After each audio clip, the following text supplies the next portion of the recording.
খাইতে খাইতে গরিবের রক্ত চুষে খাইবে। এমন একটা সময় আসবে 40 দিনের কর্মসূচির কাট করবে দেন, তাও টাকা দেন। মাতৃকালীন ভাতার টাকা, পঙ্গু ভাতার টাকা, বৃদ্ধ ভাতার টাকা, বয়স্ক ভাতার টাকা, এরকম কাজ করার জন্য রাস্তার টাকা খাইবে, চেয়ারের গম খাইবে, মসজিদের টাকা খাইবে, মাদ্রাসার অর্থ বানিয়ে খাবে। এরকম খাইতে খাইতে বিদেশ গিয়ে বাড়ি করবে, খাবার পরে তাদের পেট ভরবে না।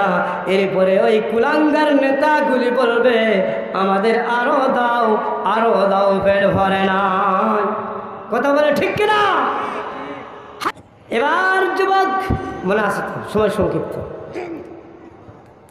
ওই দারোয়ান বলতেছিল যুবক ভাই এমন একটা সময় আসবে মেয়েরা চোখে একটা কালার লাগাবে, ঠোঁটে একটা কালার লাগাবে, কপালে একটা কালার দেবে, দুই গালে দুই রকমের এরকম কালার করবে, আর চার্মিং করতে থাকবে, আর যুবকদের গা কৃষ্ট করতে থাকবে, আর বলবে ও যুবকেরা দেখো দেখো আমাকে তোমরা প্রাণ ভরে দেখো, যেখানে যাওয়ার প্রয়োজন হবে না সেইখানেও মহিলারা যাইতে থাকবে।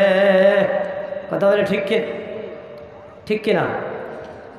এবার যুবক বলতেছেন দারোয়ান ভাই আপনি তো আশ্চর্য মানুষ, আপনার মাথায় এত বুদ্ধি। ও দারোয়ান ভাই আপনি বাড়ির মালিক হলে ভালো হতো। দারোয়ান বলতেছেন আসলে দারোয়ানের তো একটা পরিচয় আছে, শেষে আমি পরিচয়টা দিব। এবার যুবক দারোয়ানকে ডাকতে বললেন দারোয়ান ভাই এরপরে আমি এমন একটা আশ্চর্য জিনিস দেখেছি যেটা দেখার পরে আমার মাথা কাজ করে না।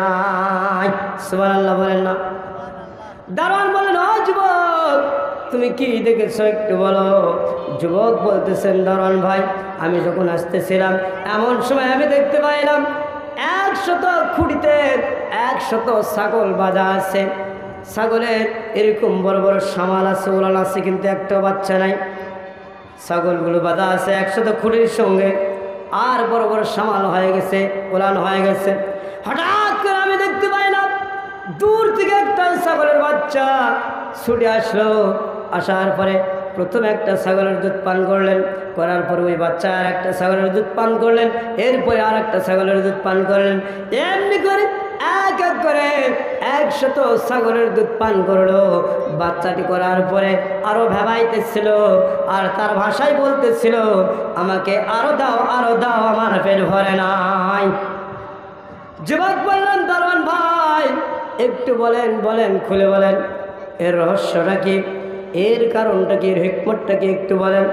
এবার দারোয়ান বললেন ও যুবক রে এমন একটা সময় আসবে সমাজের যারা নেতৃত্ব দিবে, সমাজের যারা মেম্বার হবে, যারা চেয়ারম্যান হবে, যারা এমপি হবে, যারা মন্ত্রী হবে, এমন একটা সময় আসবে মানুষের 40 দিনের কর্মসূচির কাট করে দিবার নামে টাকা নিবে, বয়স্ক ভাতার টাকা নিবে, বৃদ্ধ ভাতার টাকা নিবে, মাতৃকালীন ভাতার টাকা নিবে।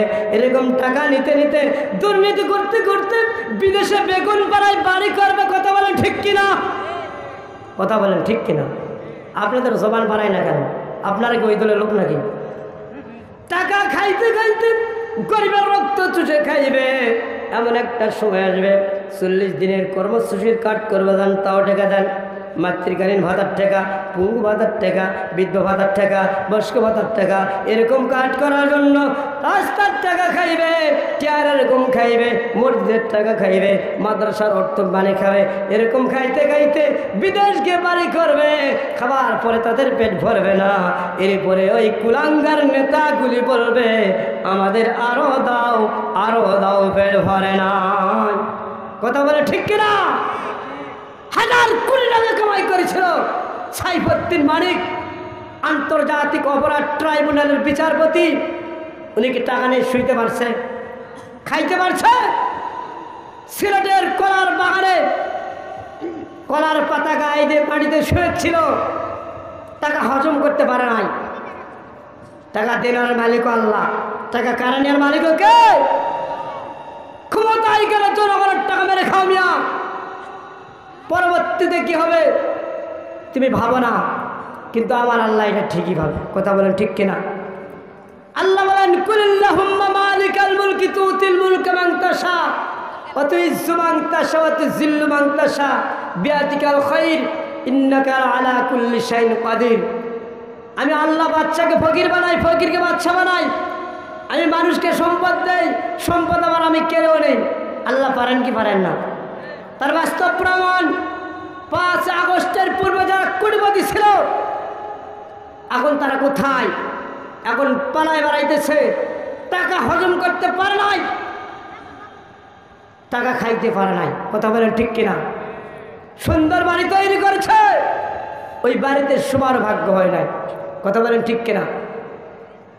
বিশ্বনবী সাল্লাল্লাহু আলাইহি ওয়াসাল্লাম বলেন, মান আখাযা শিবরাম মিনাল আরদি যুলমান ফাইন্নাহু ইউতাকুহু মিন আরদি সাবঈন।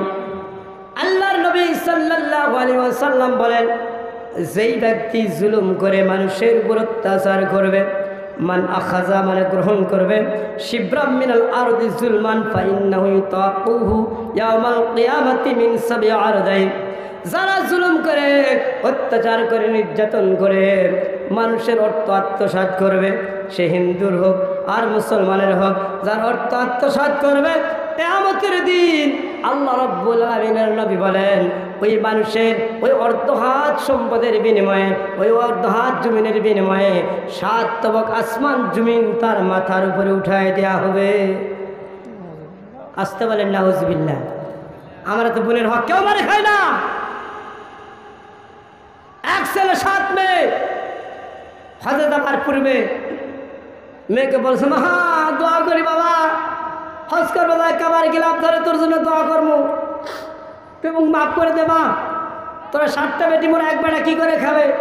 তোরা 10 শতক কেলে, ওই খালের বাতাস, জোলার বাতাস, যেখানে বর্ষার সময় ধান হয় না, ইরির সময় পানি পায় না, ওই 10 শতককে জমি দেয় 7টা মেয়ের নামে। আর একটা বেটা যায় ব্যাগ লেগে পড়ে দিয়ে কাবার খরচ হজ করবো যায়। এরকম আছে না নাই? কিয়ামত পর্যন্ত কাবার গিলাফ ধরে যদি কাঁদে, আল্লাহ তাআলার হজ কবুল করবে না। কথা বলেন করবে? কথা বলেন করবে?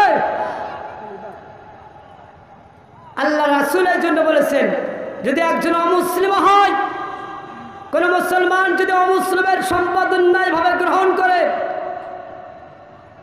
কিয়ামতের দিন আমি আল্লাহ রাসূল ওই অমুসলিমের পক্ষ নিয়ে ওই মুসলিমের বিপক্ষে দাঁড়ায় যাব। তুমি কেন অমুসলিম, সে তার সম্পদ অন্যায়ভাবে তুমি কেন গ্রহণ করেছো? নাউজুবিল্লাহ বলেন। আজকে বাংলাদেশে হিন্দু মুসলিম ভাই ভাই আমার সকলেই কি ঐক্যবদ্ধভাবে বসবাস করতেছি। ভারতের মদদে এই দেশের মুসলমানদের মাঝে বিভেদ সৃষ্টি করতেছে, স্কুলের মাধ্যমে বিভেদ সৃষ্টি করার চেষ্টা করতেছে। ও ভারতের দালালেরা, তোমরা হুঁশিয়ার হয়ে যাও, শুনে যাও।